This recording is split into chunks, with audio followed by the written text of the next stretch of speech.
Now, Major, speaking of Fox's, the White House's disagreements with Fox recently, yesterday the White House wanted to offer up an administration official for interviews with all the major news organizations, with the exception, perhaps, of Fox, an attempt to perhaps exclude Fox from those interviews. Now, you eventually got the interview in the end, but what happened? Yes. How did all that go down?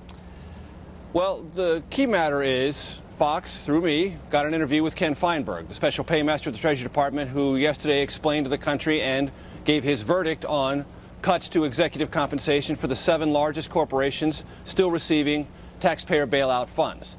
Initially, the Treasury Department, and the Treasury Department doesn't do this without the White House approval, at least indirectly, had assembled a list of networks that would get sit-down interviews with Ken Feinberg. Initially, Fox was not on that list.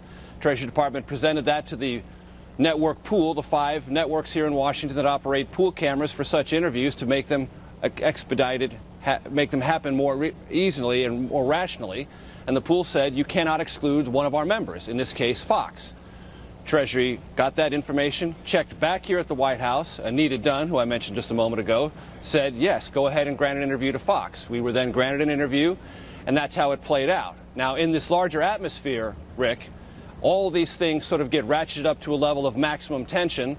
The White House says it was more a misunderstanding, but in this current context, it looked like, and for a time, the pool considered it to be a premeditated attempt to exclude Fox. It was rapidly resolved. Fox did get an interview. That's the part of the story the White House would like to focus on, but the underlying facts that precede it cannot be ignored. So it was the pool, in effect, the other networks, that came to Fox's defense in the end.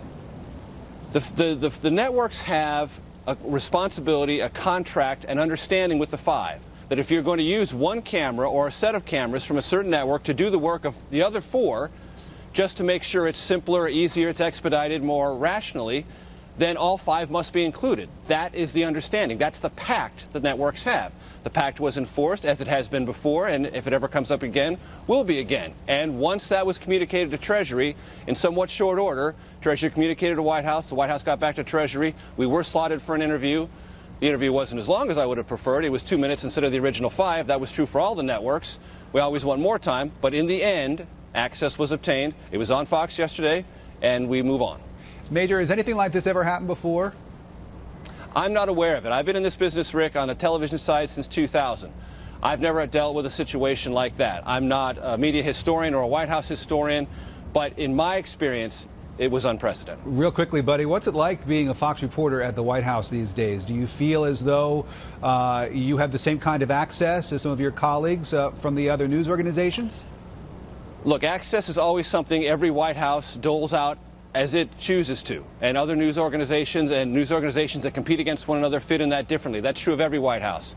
I will just say, Rick, as what I've said on this network before, it's never about me. This job is a privilege. It's the highest honor I've had.